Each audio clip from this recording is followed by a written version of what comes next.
اللهم صل على سيدنا محمد يا رب صل وسلم دائما ابدا على حبيبي. جب آپ نیچر پہ چلو گے، فطرت پہ چلو گے، آپ ٹینشن میں نہیں آؤ گے. تو جھوٹ بولنا یہ نیچر کے خلاف ہے، سچ بولنا یہ نیچر کا تقاضا ہے. سچ بول کے ایک دفعہ ٹینشن ہوتی ہے، ہمیشہ کی ٹینشن ختم ہوتی ہے. جھوٹ بول کر ٹینشنوں کی دنیا میں انسان ہمیشہ کے لیے داخل ہو جاتا ہے. اور آپ کو پتا ہے اسلام کی بیس کہاں سے شروع ہوتی ہے؟ عقیدہ توحید سے. توحید انسان کی نیچر ہے، شرک انسان کی نیچر نہیں ہے. بعض دفعہ انسان کسی کی عقیدت میں غلو کر کے وقتی طور پر اسے وہ اختیارات دے دے جائے جو خدائی اختیارات ہوتے ہیں. وہ سمجھتا ہے کہ میں محبت کر رہا ہوں اور اپنی ایک خواہش پوری کر رہا ہوتا ہے، لیکن وہ ایک ایسی دنیا میں قدم رکھتا ہے. قرآن نے اس کی مثال دی، ضرب اللہ مثلا رجلا فیہ شرکاء متشاکسون ورجلا سلما لرجل هل یستویان مثلا. اللہ کہتے ہیں بتاؤ جس کا ایک مالک ہو، ایک آقا ہو، وہ زیادہ خوش ہے یا جس کے ہزاروں آقا ہوں اور وہ آپس میں اختلاف بھی ہو ان کا، کون زیادہ اس میں مطمئن زندگی گزارے گا؟ ہم نے ہمیشہ یا اللہ مدد، بس مدد کس سے مانگنی ہے؟ کسی کے پاس کوئی اختیارات نہیں. یا ایھا الناس انتم الفقراء الی اللہ، اے لوگو تم سب کے سب فقیر ہو کس کے؟ اللہ. نہ کسی پیغمبر کو اللہ نے اختیارات دیے، نہ کسی فرشتے کو اللہ نے اختیارات دیے، نہ کسی بزرگ کو اللہ نے اختیارات دیے، نہ کسی قبر والے کو اللہ نے اختیارات دیے. ابھی تو جرمنی میں پاکستانی آ رہے ہیں، دیکھنا یہاں روحانی علاج والے بھی آئیں گے. آ گئے ہیں بس. روحانی علاج والوں کے پاس آپ کی ٹینشن کا علاج نہیں ہے، وہ ٹینشن بڑھائیں گے آپ کی. سارے مسئلوں کا حل کس کے پاس ہے؟ یعقوب علیہ السلام کا بیٹا گم ہو گیا، کتنی ٹینشن میں. کبھی دیکھا کسی روحانی والے سے رابطہ کیا ہو، یار کوئی ذائقہ نکالو میرا بچہ ہے کہاں؟ دیکھا کوئی؟ بھائی نہیں کچھ کر سکتے، اللہ سے ساری زندگی دعائیں. مسلمان کے پاس ٹینشن کا سب سے بہترین علاج کیا ہے؟ اپنی فائل جو ہے وہ اللہ کے دفتر میں جمع کرنا. پھر جو بھی ہوگا بہتر ہی ہوگا ہمارے لیے، چاہے ہمیں غلط ہوتا ہوا نظر آ رہا ہو. انا للہ و انا الیہ راجعون جو دعا ہمیں سکھائی گئی ہے، یہ ایسی ٹینشن کا بہترین علاج ہے. بھائی ہم اللہ کے غلام ہیں، اس کی مرضی ہمارے ساتھ جیسا چاہے سلوک کرے، اور لوٹ کے ہم نے اسی کی طرف جانا ہے.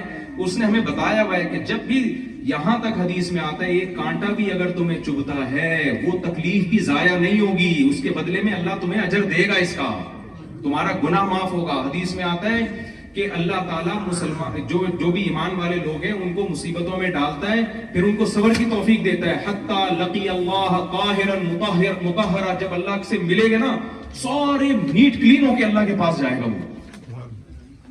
تو خیر یہ میرا بھی ٹاپک نہیں ہے، میں تو جلدی سے ٹاپک کو سمیٹتا ہوں. تو پہلا اسلام کے جو آرڈر ہے وہ کیا ہے؟ عقیدہ ہے، بولو نا.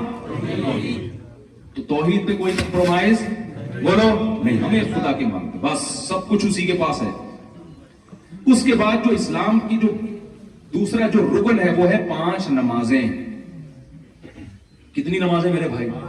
آپ لوگوں کے لیے دیکھو نماز ہر مسلمان کے لیے ضروری، آپ کے لیے ہم سے بھی زیادہ ضروری، کیونکہ آپ ایک غیر مسلم ملک میں رہتے ہیں. اگر آپ کی مسجد کے ذریعے گیدرنگ نہیں ہوگی، حدیث میں آتا ہے بھیڑیا ہمیشہ اس بکری پہ حملہ کرتا ہے جو اپنے ریوڑ سے الگ ہو جائے. یہاں خواتین کا بھی مسجد میں انتظام کریں. مجھے نہیں پتا امام صاحب کا کیا مسلک ہے، وہ اس سے اتفاق کریں نہ کریں. دیکھو پہلے دور میں ٹھیک ہے امام ابو حنیفہ رحمہ اللہ تعالیٰ کی رائے یہ تھی کہ خواتین کو مسجد میں نہ آنے دیا جائے. اس زمانے میں اختلاف تھا، کچھ صحابہ کی رائے یہ تھی کہ مسجد میں آئیں، کچھ کی رائے یہ تھی کہ مسجد میں نہ آئیں. وہ اپنی جگہ اختلاف ہے، لیکن امام حنیفہ اس دور میں ہوتے نا تو وہ بھی کہتے کہ اس دور میں عورت کو مسجد میں آنے کی اجازت بولو نا کیا ہو گیا دی جائے. وجہ اس کی ہے کہ اس دور میں کہیں بھی نہیں جا رہی تھی، انہوں نے کہا مسجد میں آنے میں فتنہ ہے. اب تو ساری ہر جگہ جا رہی ہے. وہ کراچی سے اڑ کے جرمنی آ گئی اور مسجد میں آنے میں کیا کہہ رہے ہیں اس کو کیا ہوگا؟ فتنہ ہوگا. عجیب سی میری کھوپڑی میں نہیں آتی ہے، پتہ نہیں آپ لوگ کی کوئی الگ ڈیزائن کی کھوپڑی ہو تو الگ. وہاں پہ ہے دوسرا فلور، پہلا فلور. سب مسجدوں میں انتظام ہونا چاہیے، کیونکہ ان کی اگر گیدرنگ نہیں ہوگی نا تو آہستہ آہستہ دین سے رشتہ ختم ہوتا چلا جائے گا. گیدرنگ ضروری ہے. یہ بہت اچھا ہے تو اچھی بات ہے الحمدللہ. تو نماز تو پڑھنی ہی پڑھنی ہے, وہ تو اسلام کا حکم ہے نا بھائی. نماز کے علاوہ بھی بہت سارے احکام ہیں. تیسرا حکم اسلام نے کیا دیا؟ توحید کے بعد نماز, نماز کے بعد زکات. وہ سچ کی بات کو میں بھی کنٹینیو لے کے چلوں گا, لیکن میں نے کہا یہ پہلے میں ترتیب سے چلوں تو زیادہ اچھا ہے نا, اس سے آپ کو یاد رہ جائیں گی باتیں. بغیر ترتیب گچ پچ کر کے بتاؤں گا تو یاد بھی رہیں گی باتیں. تیسری چیز ہے زکات. زکات کا مطلب صرف زکات نہیں ہے. قرآن میں جہاں بھی اللہ نے نماز کا حکم دیا, ساتھ ساتھ اللہ نے بتایا کہ تتجافى جنوبهم عن المضاجع خوفا وطمعا ومما رزقناهم ينفقون. جو رزق ہم نے ان کو دیا ہے اس میں سے خرچ کرتے رہتے ہیں. یہ ٹاپک اللہ کرے 2 منٹ میں سمیٹ کے میں جلدی لے جاؤں, یہ بہت امپورٹنٹ ٹاپک ہے. دیکھو اللہ نے مسلمان کو حکم دیا ہے جہاں نماز وہاں اللہ نے کہا کہ خرچ کرتے ہیں, خرچ کرتے ہیں, خرچ کرتے ہیں. کنجوس آدمی اللہ کو بالکل بھی پسند نہیں ہے. اگر آپ اللہ کی ڈکشنری میں اچھا بننا چاہتے ہو تو اپنی دولت پہ سانپ بن کے مت بیٹھو, خرچ کرنا سیکھو. اور اس میں مسلم غیر زکات تو مسلم پہ ہی لگتی ہے, لیکن زکات کے علاوہ جتنے صدقات و خیرات ہیں اس میں اسلام نے مسلم اور غیر مسلم کا فرق نہیں رکھا. ہمارے نبی نے غیر مسلموں کا ایسا اکرام کیا, اگر میں آپ کے سامنے وہ حدیثیں اٹھا کے وقت کم میں پیش کروں آپ حیران ہو جاؤ گے. فکو رقبۃ, غلاموں کو اب غلامی سے چھڑانا, اس میں اسلام نے مسلم اور غیر مسلم کا فرق نہیں رکھا. آپ یہاں ٹیکس اگر چوری کرو گے, ایک ہوتا ہے بڑھ چڑھ کے جتنا حق نہیں ہے اتنا دینا, اور ایک ہوتا ہے جو آپ پر لازم ہے وہ بھی نہ دینا. یہ تو الٹا ہو گیا نا بھائی. ایک آدمی اگر حق بیان نہیں کر سکتا, پہلا درجہ کیا حق بیان کرے, دوسرا درجہ کیا حق نہیں بیان کر سکتا تو غلط بیانی بھی نہ کرے, چپ کر کے بیٹھا رہے, یہ بھی قابل معافی ہے نا. اگر آپ میں سخاوت نہیں ہے, آپ بڑھ چڑھ کے خرچ نہیں کر رہے, تو دوسرا درجہ یہ کہ جتنا آپ کے ذمے ہے وہی دے دو. یار کیا خیال ہے؟ نہیں آ رہی سمجھ؟ اور آسان سمجھاتا ہوں. آپ کی بہن کی وراثت بنتی ہے 1 کروڑ روپے, ٹھیک ہے نا. شریعت میں تو حکم دیا کہ اس کو اس کی وراثت بھی دو, اور اس کے علاوہ بھی اس کا خیال رکھو. ينفقون, خرچ کرتے رہتے ہیں کا مطلب جو ایکسٹرا خرچے ہیں وہ کرتے رہتے ہیں, جو ان پر لازم نہیں ہے وہ بھی کرتے رہتے ہیں اور دیتے رہتے ہیں. لیکن آپ میں اتنی سخاوت نہیں ہے تو ہم کیا کہیں گے, بھائی جو بنتا ہے وہ تو دے دینا. ارے آپ کسی کے گھر قرضہ لینے کے لیے گئے, اس نے آپ کو گھر میں بٹھایا, آپ کہیں بھائی تیرے اوپر چائے بنتی تو نہیں ہے لیکن پلا دے گا تو خوشی ہوگی. اس کی سخاوت کا تقاضا یار اتنا تو خیال کرو, بندے آیا تمہارے گھر میں پانی کا چائے کا پوچھ لو, یہ ہے نا. وہ پھر بھی نہیں پوچھتا تو آپ کہے گا چل تو چائے نہیں پلا رہا, میرے پیسے تو دے دے یار جو تو لے کے بیٹھا ہوا ہے. ہمارے ہاں کیا ہو رہا ہے, مسلمان کا امیج دنیا میں بہت خراب ہو رہا ہے. مسلمان سخی, ملیشیا میں جو اسلام پھیلا ہے صحابہ کی سخاوتوں سے پھیلا ہے, وہ ایسے خرچ کیا انہوں نے آ کے. اب کیا ہو رہا ہے, اسلام رک رہا ہے مسلمان کے کنجوسی کی وجہ سے کہ جو اس پہ بنتا ہے وہ بھی نہیں دے رہا. مجھے بتاؤ ایک بات, جب آپ کسی ریاست میں رہتے ہیں تو ریاست سے آپ فائدے اٹھاتے ہیں نا, تو جب ریاست اس کے بدلے میں آپ سے ٹیکس لے رہی ہے, اس ٹیکس کو کھا جانا پی جانا یہ دنیا کے کسی مذہب میں حلال ہو سکتا ہے؟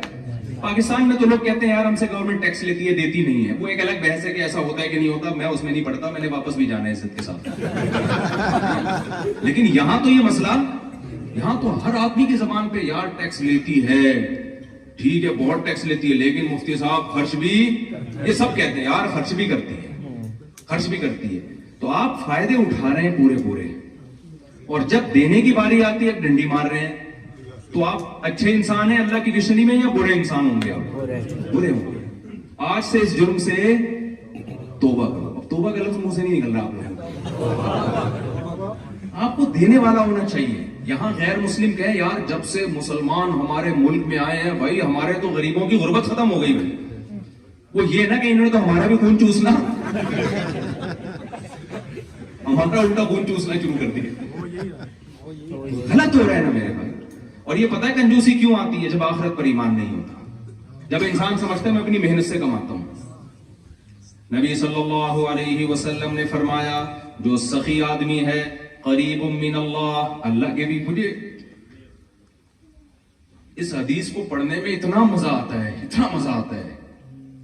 کہ میں اپنے جذبات پہ کنٹرول کرتا ہوں. پیغمبر صلی اللہ علیہ وسلم کی جو زبان سے نکلے ہوئے الفاظ ہیں نا, وہ الفاظ ہی بڑے مزے کے ہوتے ہیں. آپ صلی اللہ علیہ وسلم نے فرمایا جو سخی ہے قریب من اللہ, اللہ کے بھی قریب, اللہ کو پسند ہوتا ہے, خرچ کرتا ہے, کھلاتا ہے. قریب من الجنہ, اور جنت کے بھی قریب. بعید قریب من الناس, لوگوں کے بھی قریب. لوگ بھی کہتے ہیں یار بندہ کھلانے والا ہے. قریب من الناس, لوگوں کی بھی کیا ہوتا ہے, دلوں پہ حکومت کرتا ہے. اور بعید من النار, جہنم سے دور, ایک چیز سے دور ہوتا ہے. اور اس کے الٹ بخیل کے بارے میں آپ صلی اللہ علیہ وسلم نے فرمایا بعید من اللہ, جو پیسہ بچا کے بیٹھا ہے, بس نہ ٹیکس دے رہا ہے, کام پورا کر نہیں رہا, گھسوٹنے میں لگا ہوا ہے بس وہ, ٹھیک ہے نا. کیونکہ یہاں لوگ سمجھتے ہیں آئے جب پیسہ کمانے ہیں تو ہم کیوں سخاوت کے پاگل ہیں کیا, ہم یہاں جس کام کے لیے آئے تو پیسہ جمع کرنے آئے, خرچ کرنے تھوڑی آئے. تو سمجھتے ہیں پاگل ہیں, یہ پاگلوں والی باتیں کرنے. بھائی یہاں جیسے آپ آئے ہیں تو قبر میں بھی آپ نے جانا ہے, تو تھوڑا سا وہاں کے لیے بھی تو کچھ کر لو نا. نبی صلی اللہ علیہ وسلم ایک دفعہ گھر میں آئے, حضرت عائشہ سے پوچھا کھانے کو کچھ بچا ہے. انہوں نے فرمایا کہ یا رسول اللہ کچھ صرف آئی تھی, ساری تو میں نے صدقہ کر دی, یہ تھوڑی سی بچ گئی ہے. تو آپ نے فرمایا وہ بچ گئی ہے, یہ ختم ہو جائے گی. تو جو آپ بچت ہے نا آپ کی, وہ یہ نہیں ہے جو یہاں ہے, یہ تو وارثوں کے کام آئے گا آپ کے. وہ تو وہی ہے جو آپ اللہ کے لیے خرچ کر رہے ہیں. اور یہاں آپ کے پاس کتنا بڑا آپشن ہے, آپ ان غیر مسلموں پہ خرچ کریں. جب ایک کتے کو پانی پلانے پر اللہ نے جنت دے دی بھائی, تو آپ کسی انسان کی خدمت کریں گے تو کتنا بڑا اجر ہے اس کا, کتنا. اب ایسا نہ انگریز کو کتے سے ملا دے میرا کلپ بنا کے, سامنے پہلے کتے کی مثال دی انگریز. میں کتے سے تشبیہ نہیں دے رہا, میں ایک مثال دے رہا ہوں کہ جب ایک مخلوق میں جو ہمارے یہاں کمتر سمجھی جاتی ہے اس پر یہ احسان ہے, تو انسان تو پھر انسان ہے نا. تو ہاں, نبی صلی اللہ علیہ وسلم کے الفاظ, بخیل آدمی بعید من اللہ, اللہ سے بھی دور, اللہ بھی اس کا اچھا تذکرہ نہیں کرتے. بعید من الجنہ, جنت سے بھی دور. بعید من الناس, لوگوں کو بھی اچھا بولو نہیں لگتا. کیسا, یہ ہمارے ایک دوست تھے چائنا میں گئے, وہ ان کو وہاں کوئی ہمارا جیسا دیسی مل گیا, وہ کھانا جب بھی کھانے بیٹھتے وہ بھی فری میں آ کے کھانے شروع کر دیتا نا, پیسہ بچا رہا تھا. تو انہوں نے مجھے واقعہ سنایا, وہ بھی پورے ماشاءاللہ. کہتے ہیں ایک دن کیا ہوا کہ جب اس نے آ کے کھانا کھایا نا, تو کھانے کے بعد میں بھاگ گیا وہاں سے. ہوٹل والے نے پوچھا کہاں جا رہا ہے, یہ پورا اس نے کھلایا آج مجھے کھانا. تو جیسے کو تیسا. ہمارے حضرت ایک واقعہ سنایا کرتے تھے کہ ایک آدمی کی عادت تھی, کراچی میں نلی نہاری مشہور ہے نا, تو وہ بنس روڈ کی نہاری پہلے بڑی مشہور تھی. تو ایک آدمی وہاں جا کے نا, جب بھی کوئی نہاری کھا رہا ہوتا تھا یہ جا کے بیٹھ جاتا تھا اس کے ساتھ, اور نیمبو نچوڑتا تھا. اور نیمبو نچوڑ کے نا کہ یار چلو میں نے تھوڑا ٹیسٹ پیدا کر دیا, اب شروع ہو جاتا تھا. اگلا منع بھی نہیں کر سکتا, یار اس نے ایک نیمبو بھی نچوڑ دیا ہے اور آگے بیٹھ کے کھاتے ہوئے کو کون روکتا ہے. تو اس کو تو غیرت نہیں آ رہی تھی. ایک دن ایک آدمی نے کہا آج میں اس کا علاج کرتا ہوں. جیسے اس نے نیمبو نچوڑا نا, کھانا شروع کیا, ایک تھپڑ لگا. تو یہ مزید اسپیڈ سے کہتا ہے میری ماں بھی مجھے تھپڑ لگا لگا کے کھلایا کرتی تھی. تو یہ واقعہ تو ایک لطیفہ ہے, چٹکلا ہے, لیکن جب آپ دوسرے کے مال پہ نظر رکھیں گے, دوسرے کے پیسوں پہ نظر رکھیں گے, یہاں سے گھسیٹ لوں, یہاں سے گھسیٹ لوں, یہاں سے ٹیکس بچا لوں. مولانا اشرف علی تھانوی رحمۃ اللہ علیہ کا واقعہ ہے. انگریز گورنمنٹ تھی اور بڑے ظالمانہ طریقے سے بر صغیر پر قبضہ کیا انہوں نے. تو کیا ہوا, اور پھر بہت سارے ڈیوز تھے انگریزوں کے اوپر مسلمانوں کے. تو کیا ہوا کہ ایک بغیر ٹکٹ کے لفافہ آ گیا, انہوں نے ڈاک سے ٹکٹ خرید کے منگوایا, چپکایا. کسی نے کہا حضرت یہ غیر مسلم کنٹری ہے اور ان کے تو ہم پر ویسے ہی بہت, انہوں نے ہمارا وسائل پہ قبضہ کیا ہے, تو آپ اتنا ایک ٹکٹ گورنمنٹ کا اتنا نقصان برداشت نہیں کر رہے. انہوں نے کہا ان غیر اخلاقی حرکتوں سے انسان کو لوٹ کھسوٹ کی عادت پڑتی ہے. تو میں اس کو جائز, جب ریاست ہے جو جیسی مرضی ہے بھائی, جب لا ہے اس کا قانون ہے کہ بغیر ٹکٹ سفر نہیں کرنا آپ نے, اور ڈاک کا نظام تھا اس پہ ٹکٹ کے بغیر, تو یہ اس لا کو ہم نے کیا کرنا ہے, فالو کرنا ہے. اور ہمارے یہاں بعض لوگوں کا کانسیپٹ یہ ہے کہ ابے یہ تو سب کچھ حلال ہے. وہاں آ کے کہتے ہیں چونکہ پی ٹی آئی کی حکومت تھی تو ان کا سب جے یو آئی والے کے لیے اور مسلم لیگ کے لیے وہ سب کچھ حلال ہے, اور جب جے یو آئی کی حکومت آئی تو پی ٹی آئی والوں کے لیے. سب کی بات نہیں کر رہا, لیکن یہ کانسیپٹ بھی ہے لوگوں کا. بھائی جب کوئی گورنمنٹ بن گئی, صحیح بخاری کی حدیث ہے کہ جب کوئی حکومت آ گئی ہے, یوسف علیہ الصلوۃ والسلام بتاؤ مسلم اسٹیٹ میں تھے یا غیر مسلم اسٹیٹ میں تھے؟ غیر مسلم اسٹیٹ میں تھے نا. تو غیر مسلم اسٹیٹ میں انہوں نے اس اسٹیٹ کی خدمت کی ہے, اس کی وجہ سے ان کو وہاں تک ترقی ملی ہے. اگر آپ غیر مسلم اسٹیٹ میں شدت پسندی سے کام لوگے, ان کے اگینسٹ چلو گے, تو اسلام زندہ نہیں ہوگا, اس سے آپ بدنام ہو جاؤ گے, اسلام بدنام ہوگا اس سے. تو میں جلدی سے بات کو سمیٹ کے ختم کرتا ہوں. تو نبی صلی اللہ علیہ وسلم نے فرمایا بخیل آدمی اللہ سے بھی دور, جنت سے بھی دور, انسانوں سے بھی دور. اور آپ نے فرمایا قریب من النار, ایک چیز سے قریب ہے, جہنم سے. جہنم کو بڑا اچھا لگتا ہے ایسے اور 4-6 کنجوس سوسائٹی میں پیدا ہوتے. ایک چٹکلا سنا دوں اگر آپ ناراض نہ ہو, تھک نہ گئے ہو نا, لوگ بیان لمبا ہوتا جا رہا ہے. دیکھو ایک کنجوس آدمی کا میں لطیفہ اکثر سناتا ہوں, یہ اپنے دماغ میں رکھا کرو.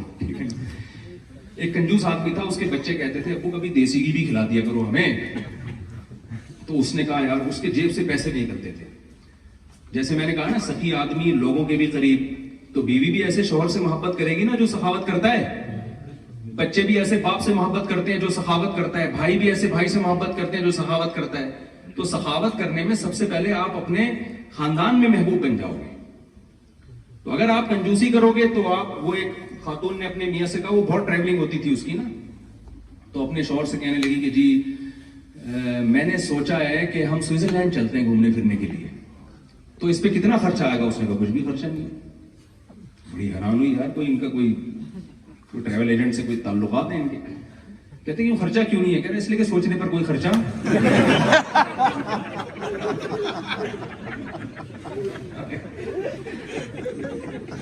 تو میں جو لوگ دنیا میں ٹریول کرتے ہیں ان سے کہتا ہوں یار کبھی اپنے بھی بچوں کو بھی لے جایا کرو.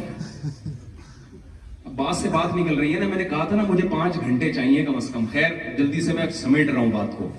یہ جو اللہ نے بیوی کے لیے قرآن میں جو لفظ استعمال کیا ہے نا, یہ صاحبہ کا لفظ استعمال کیا ہے. کیا لفظ استعمال کیا ہے؟ صاحبہ. حالانکہ بیوی کو عربی میں زوجہ کہتے ہیں. کیا کہتے ہیں؟ زوجہ. لیکن زوجہ بھی استعمال کیا, لیکن قرآن میں ایک جگہ اللہ نے اس کو کیا کہا؟ وصاحبتہ. قرآن کہتا ہے یوم یفر المرء من اخیہ, ایک دن آئے گا جس دن بھائی اپنے بھائی سے دور بھاگے گا. تو عربی میں بھائی کو اخ کہتے ہیں, اردو میں بھائی کہتے ہیں. اللہ نے وہی لفظ استعمال کیا. وَأُمِّهِ وَأَبِيهِ, اپنی ماں سے دور بھاگے گا میدان حشر میں. ماں کو کہتے ہیں, اللہ نے اس کے لیے کیا لفظ استعمال کیا؟ وَأَبِيهِ, اپنے باپ سے دور بھاگے گا. باپ کو عربی میں اب کہتے ہیں, اللہ نے اس کو کیا کہا؟ اب کہا. لیکن جب بیوی کی باری آئی تو وَصَاحِبَتِهِ وَزَوْجَتِهِ نہیں کہا کہ زوجہ سے دور بھاگے گا, بلکہ کیا کہا؟ صاحبہ. صاحب عربی میں کہتے ہیں جو آپ کی صحبت میں رہے, ہر وقت آپ کے ساتھ رہے.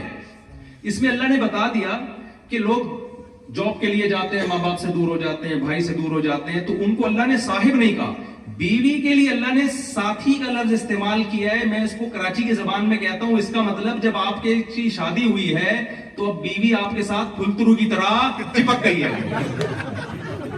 پھلترو سمجھتے ہیں نا, دھاگا نہیں چپک جاتا, آپ یوں ہٹاتے تو ہاتھ پہ. سردیوں کے دنوں میں نا وہ جو ریشمی دھاگے ہوتے ہیں وہ چپکتے ہیں. آپ یوں ہٹاؤ گے ادھر ہاتھ پہ آ جائے گا, یوں کرو گے ادھر منہ پہ لگ جائے گا, پھر آپ یوں کرو گے تو ناخن پہ چپک جائے گا.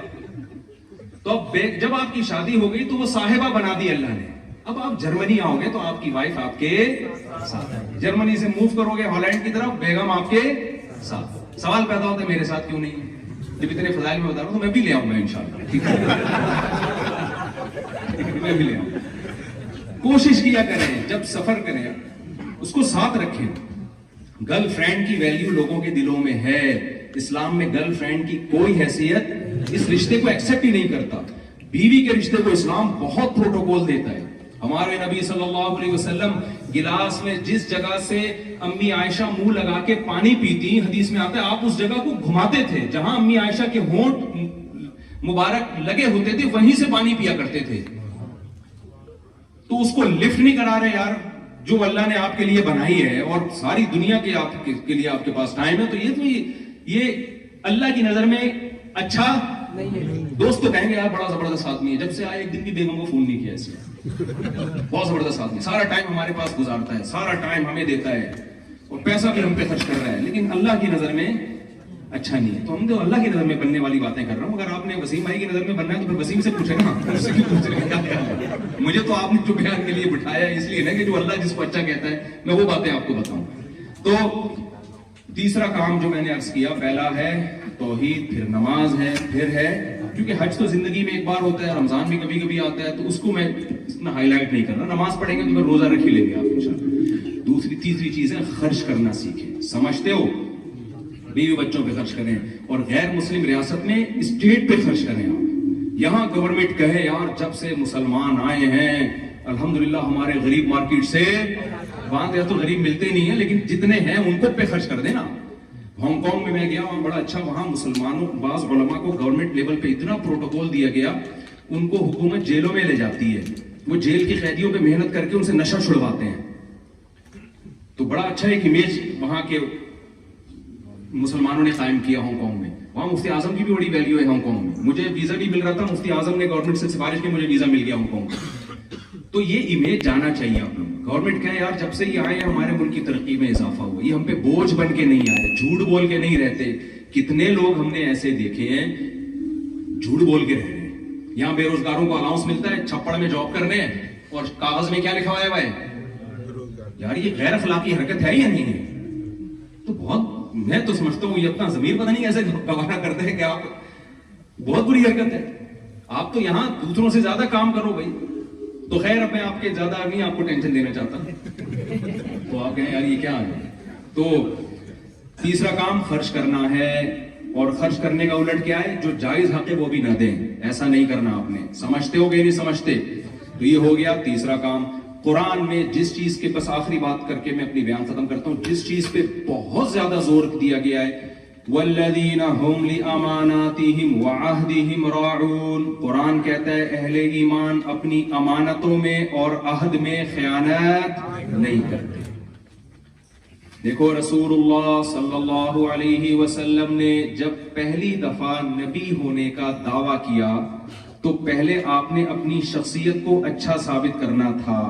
ایسا ہی ہے نا, اچھا انسان پہلے, نبوت اس کے بعد. تو آپ نے لوگوں سے جب 40 سال کے بعد آپ نے اہل مکہ کو جمع کیا تو آپ نے اپنی جو بھی آپ کے اندر صفات تھیں اچھی وہ لوگوں کے سامنے رکھی, تاکہ لوگوں کو یقین آ جائے کہ میں واقعی سچا نبی ہوں. تو ان صفات میں آپ صلی اللہ علیہ وسلم جو ممتاز تھے اس میں ایک کام تھا عبادت. آپ غار حرا میں کئی سال تک جا کر عبادت کرتے رہے ہیں, تو آپ اس عبادت کو لوگوں کے سامنے پیش کر سکتے تھے, لیکن آپ نے اس عبادت کا ریفرنس نہیں دیا. آپ نے کیا کہا, میں صادق بھی ہوں اور امین بھی ہوں. اس سے پتہ چلتا ہے انسان کے کیریکٹر کا پتہ اس کی عبادت سے نہیں چلتا بلکہ اس کے سچے ہونے. اور امین کا مطلب کہیں بھی ڈنڈی نہیں کوئی مارے, کہیں بھی خیانت نہ کرے. جو بول رہا ہے اس کا مطلب یہی, جو بول رہا ہے نا یہی مطلب ہے اس کا, خیانت نہیں کرتا. اس کے پاس کروڑوں روپے رکھوائے ہیں, وہ خیانت نہیں کرے گا. یہاں لوگ کسی کو پاسپورٹ دیتے ہوئے ڈرتے ہیں, پاسپورٹ کہاں گیا, ہر وقت دیکھا میں نے پاسپورٹ کہاں گیا. ڈر ہے کہ یار کوئی اٹھا لے گا تو بلیک میل کرنا نہ شروع کر دے. ہوتا ہے نا خوف, شوہر بیوی سے ڈر رہا ہے, بیوی کس سے ڈر رہی ہے, میاں سے ڈر رہی ہے, سسرال تو پھر آپ کو پتا ہے سسرال ہے وہ. تو یہ آپ اتنا فیئر ہونے چاہیے چیزوں کے معاملات میں, کاروبار میں. ایک لڑکی کا مجھے فون آیا کہ میں لندن میں تھی, وہ ایک چائنیز نے اسلام قبول کیا. وہ لڑکی کہتی ہے کہ میرے والد نے میری اس سے شادی کرا دی, نکاح ہو گیا. اس چائنیز کا کسی مسلم سے جو انڈین یا پاکستانی تھے یا بنگلہ دیش کے تھے, کیونکہ تینوں کا بلڈ الحمدللہ کیا ہے, لہذا بہت اچھی حرکت ہے ہماری. میں نے واپس بھی جانا ہے, مجھے ایسا نہ ہو کہ لوگ بولیں یار کیا کر کے آئے ہو. وہ ایک آدمی جو تھا نا وہ تہجد پڑھ رہا تھا, اللہ سے دعا مانگ رہے ہیں, یا اللہ یہ سارے سو رہے ہیں, میں اکیلا تیرے سامنے جا کے عبادت کر رہا ہوں, اس کی لاج رکھ, بار بار نا. تو وہ اس نے رضائی سے سر نکالا, بولا تو اپنی اچھائیاں بیان کر, ہمیں کیوں. مجھے ہماری قوم کہے گی بھائی تم ٹھیک ہے, کمپیئر کیوں کر رہے ہو ہم سے. تو وہ کیا تھا, اس کا کسی مسلمان سے ٹاکرا ہوا. کاروبار میں اس مسلمان نے اتنی 2 نمبری کی ہے کہ اس نے اسلام چھوڑ کے واپس مرتد ہو گیا. وجہ کیا ہے, ہمارے پیغمبر کی جو تعلیمات ہیں, پہلے آپ اپنا صادق اور امین ہونا ثابت کریں گے, اس کے بعد اگلا آپ کی بات سنے گا. اگلا آپ کی نماز، گورا آپ کی نماز نہیں دیکھے گا، آپ کا روزہ نہیں دیکھے گا، وہ آپ کا حج نہیں دیکھے گا. عبادت تو ہر قوم میں ہوتی ہے بھائی. وہ دیکھے گا یار یہ معاملات میں کیسا ہے، یہ نیمبو نچوڑ تو نہیں ہے کہیں، یہ ہر وقت لوٹ کھسوٹ میں لگا رہتا ہے.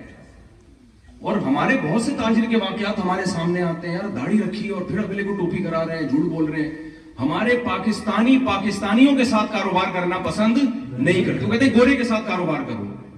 کتنا غلط ایک امیج جائے گا نا دنیا کے سامنے. اب تو ہم ہی اس نبوت کے امین ہیں بھائی، ہم ہی نے اپنے کیریکٹر سے ثابت کرنا ہے کہ اسلام برحق ہے. تو کبھی بھی آپ میں سے کسی نے بھی دو نمبری نہیں کرنی.